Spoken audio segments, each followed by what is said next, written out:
A LBE tem como um dos seus principais objetivos a educação médica. A LBE sente-se gratificada pela realização do presente vídeo, um importante marco no projeto de educação continuada em epilepsia. Carlos A.M. Guerreiro, presidente da LBE. Projeto Educação Continuada em Epilepsia. Crises generalizadas tônico-clônicas ou crises parciais secundariamente generalizadas.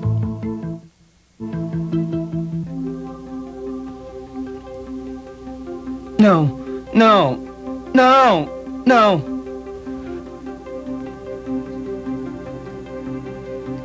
As crises são sempre dramáticas, sempre chocantes, sempre indesejáveis e muitas vezes difíceis de diagnosticar. Sou Michelle Russell e vamos abordar as diferenças entre crises generalizadas tônico-clônicas e crises parciais secundariamente generalizadas. Que tipo de crise é esta? As atividades da crise deste paciente começam em uma parte do cérebro e espalham-se para envolver outras porções ou já começam de modo difuso? Quais são os critérios para separar estas duas situações clínicas muito diferentes? As crises podem ser definidas em termos fisiológicos como a descarga normal sincronizada dos neurônios em um ou mais locais do cérebro.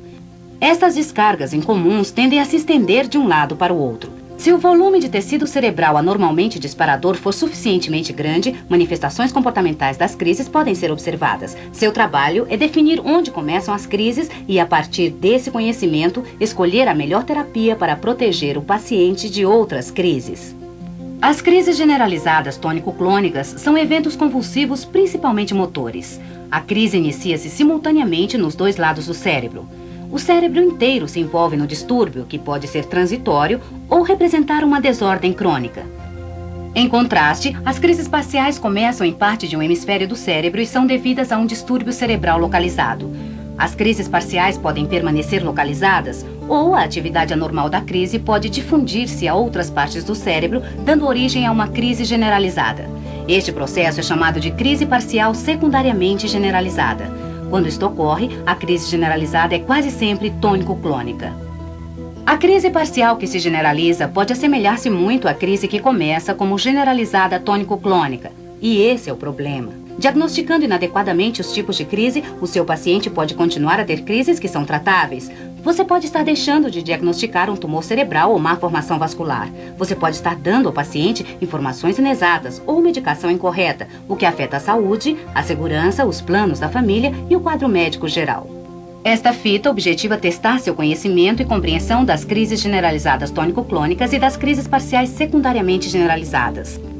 No início e no fim deste programa, teremos perguntas rápidas. Em cada caso, informações sobre o paciente serão fornecidas e você será convidado a diagnosticar o tipo de crise manifestada pelo paciente. Comecemos pelo cenário mais típico, o paciente. Neste caso, Joan, descrevendo seus próprios sintomas. Mesmo não sabendo o que faço durante minhas crises, me disseram que eu olho longe e estalo os lábios assim e sopro a boca assim e sacudo as mãos. Baseando-se no que ouviu de Joan, que tipo de crise você acha que ela tem? É uma crise generalizada tônico-clônica ou uma crise parcial que secundariamente se generaliza? Se for crise parcial secundariamente generalizada, em que lobo cerebral você acha que a crise começa? Temporal? Frontal? Parietal? Occipital? Ou não identificável? Em que hemisfério cerebral você acha que a crise começa? Direito? Esquerdo? Ambos? Ou não identificável? Este é Brian. Tem 15 anos e tem crises há 6 anos. Seu exame neurológico é normal. E as crises sempre se iniciam do mesmo modo. Você agora vai ter uma oportunidade rara e excepcional. Vai ouvir e presenciar Brian descrever a evolução de seus sintomas. Minhas crises começam com uma aura que se manifesta na visão. Brian? Sim. As luzes estão piscando? Ainda estão, sim. Nos 2 olhos? Não, só no esquerdo. Vai do lado esquerdo para o direito e depois se apaga. E a visão de um velho aparece no lado esquerdo. Depois ele desaparece. E crianças começam a brincar e correr em todo o lado esquerdo. Estou tentando contar a todos o que vai acontecer depois. Minha...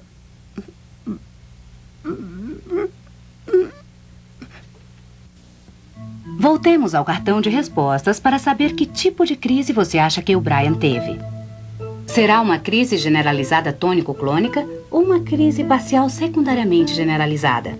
Se for crise parcial que secundariamente se generaliza, em que lobo cerebral você pensa que a crise começa? Em que hemisfério cerebral você acha que a crise começa? Esta é Susan. Observe agora uma de suas crises típicas.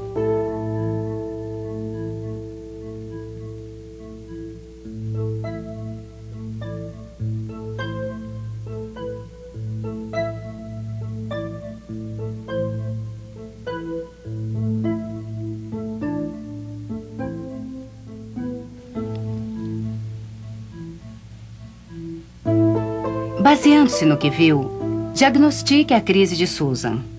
Será uma crise generalizada tônico-clônica ou uma crise parcial que secundariamente se generaliza? Se for crise parcial que secundariamente se generaliza, em que lobo cerebral você acha que a crise tem início? Em que hemisfério cerebral você acha que a crise começa? Nas crises generalizadas convulsivas ou nas crises parciais que secundariamente se generalizam, o paciente no fim parecerá ter uma crise generalizada com perda de consciência e, na maioria das situações, movimentos convulsivos tônico-clônicos. Ao avaliar o início das crises, procure a presença ou a ausência de uma aura. É a parte que constitui o aviso prévio da crise. As crises generalizadas tônico-clônicas geralmente começam sem aviso ou sintomas específicos. As crises parciais secundariamente generalizadas, em geral, são precedidas por uma aura. Estes sinais e sintomas ictais precoces representam atividade epiléptica vinda de uma porção do cérebro. Atividade motora localizada no início da crise também indica crise parcial. Os sinais e sintomas detectados refletem a parte do cérebro onde as crises se iniciam. Quando as crises começam no lobo occipital, o paciente pode ter alucinações visuais ou cegueira em todo ou em parte do campo visual, contralateral ou oposto ao hemisfério onde as crises têm origem. As crises do lobo frontal geralmente produzem movimentos motores no lado oposto do corpo. Quando a atividade da crise difunde-se ao longo da faixa motora, observamos a progressão ordenada dos movimentos motores involuntários que acompanham a topografia sequencial das ramificações motoras, começando, por exemplo, no rosto e difundindo-se para as extremidades superiores e inferiores. Este fenômeno chama-se marcha motora jacksoniana. Se uma crise frontal ocorrer na porção posterior do hemisfério dominante, o paciente poderá perder a habilidade de falar. Chama-se perda da fala. As crises do lobo temporal produzem as mais variadas e estranhas manifestações. A maioria das crises do lobo temporal começam pelo desconforto epigástrico ou percepções emocionais, como medo ou ansiedade. Alguns pacientes podem expressar fenômenos psíquicos, gosto e ou cheiro desagradáveis, em conjunto com alucinações auditivas que também podem ocorrer. Em seguida, os pacientes geralmente apresentam automatismos, que consistem de vários tipos de movimentos repetitivos, como estalar os lábios, mastigar, apertar roupas ou lençóis. Por último, pacientes com crises do lobo parietal experimentam alucinações somatosensoriais e déficits, como zunido ou entorpecimento. Estas percepções serão contralaterais ou opostas ao local da crise. Agora quero apresentar o Dr. Jeremy Engel. Ele é professor de neurologia da UCLA. É também um expert e mestre internacionalmente respeitado no campo da epilepsia e autor do livro Crises e Epilepsia. O Dr. Engel vai discutir cada um dos casos. Na verdade, muitos desses pacientes são meus, cada um com seus sinais e sintomas individuais. Comecemos pela Joan. Ela está falando com a enfermeira por estar sentindo uma aura que, no caso dela, dá mais informações localizadas ou lateralizadas. A crise em si começa pelo olhar fixo e depois os sopros. Mas o mais característico de sua origem no lobo temporal é o estalar dos lábios, que agora está iniciando. mais um detalhe que você não deve esquecer. Joan faz movimentos aparentemente naturais, embora automáticos com a mão direita, enquanto a esquerda fica parada. Joan tem crises parciais secundariamente generalizadas. Nós já vimos a crise de Brian, que começa por um escotoma esquerdo, aumentando gradualmente de intensidade e que está associado a luzes coloridas piscando. Depois ele vê um rosto assustador e sente medo antes da convulsão generalizada. Isto é característico da crise iniciada no lobo occipital direito. Portanto, Brian tem crises parciais que secundariamente se generalizam. Susan tem 22 anos. Suas crises começaram aos 3 anos, com ausências ou pequeno mal, além de convulsões generalizadas que ocorreram principalmente durante o sono. Seu exame neurológico é perfeitamente normal. A mãe tem crises semelhantes. Por exclusão, Susan tem crises generalizadas tônico-clônicas. Prestar atenção a detalhes, colher dicas das fontes potenciais de informação. Procurar a exceção e a regra, ser um verdadeiro detetive, ajudarão a fazer o diagnóstico certo do paciente. Várias características vão ajudá-lo na identificação das diferenças entre crises generalizadas tônico-clônicas e crises parciais que secundariamente se generalizam. O quadro seguinte resume alguns desses pontos diferenciais importantes. O início das crises generalizadas é notado pela ausência de aura e de sinais específicos do foco. Crises parciais que secundariamente se generalizam frequentemente produzem auras ou sinais iniciais específicos do foco, que podem ser motores ou autonômicos. Em seguida à crise generalizada, os pacientes sentem confusão sem características focais, fraqueza generalizada, fadiga e não se lembram do evento. Além disso, crises parciais secundariamente generalizadas podem produzir déficits focais no período pós-ictal imediato, que podem ser associados ao foco de origem da crise. Assim, para todos os pacientes epilépticos, é importante perguntar à família e aos amigos sobre os sinais e sintomas iniciais, como auras, assim como déficits focais pós-ictais. É claro que outras descobertas neurológicas e históricas associadas também podem ser úteis quando se fizer o diagnóstico. Questões como histórico familiar de crises, déficits neurológicos focais, história anterior de crises febris, infecções intracranianas ou trauma craniano são características importantes a identificar.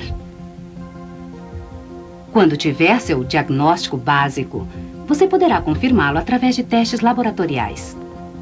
Enquanto que o EEG é o teste laboratorial mais informativo para confirmar o diagnóstico de epilepsia no momento, tecnologias mais recentes como imagens estruturais e funcionais cresceram em importância como recursos de diagnóstico. As imagens estruturais e funcionais obtidas entre crises de pacientes com crises generalizadas tônico-clônicas podem ser normais ou encontraremos anormalidades difusas. As imagens estruturais de pacientes com crises parciais que secundariamente se generalizaram podem mostrar lesões localizadas como tumores, má formação vascular ou hipocampo atrófico em um lado como este.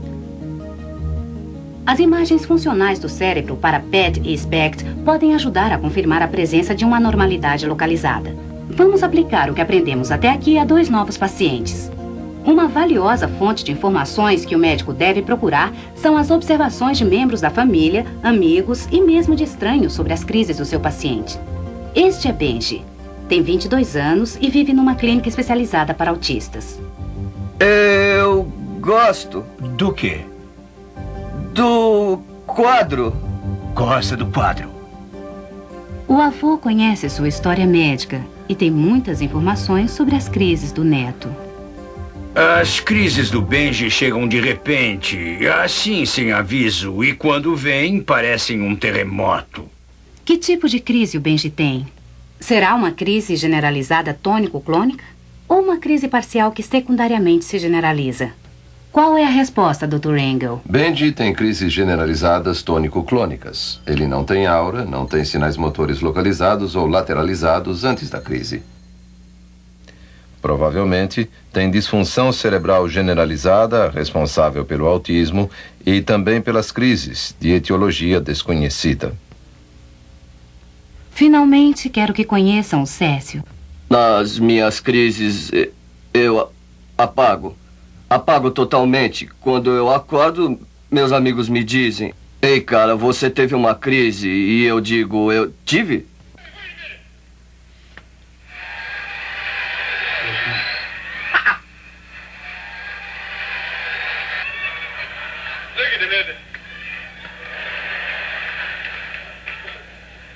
Hey, the woman is like this.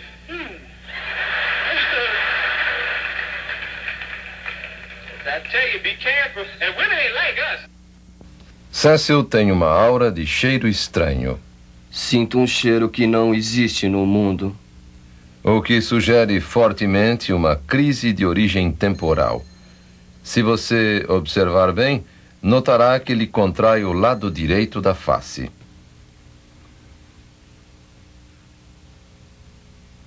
Portanto, ele tem crises parciais que secundariamente se generalizam. O momento da verdade. Quantos destes pacientes você diagnosticou corretamente? A dura realidade no mundo da medicina é que só existe uma resposta que beneficiará você e o seu paciente. Ela é 100%. A boa notícia é que a terapia anticonvulsivante é eficaz para a eliminação da maior parte ou de toda a atividade motora nas crises, nos pacientes com crises generalizadas tônico-clônicas ou com crises parciais que secundariamente se generalizam. Isto é positivo para o paciente e para o médico, no que se refere ao tratamento.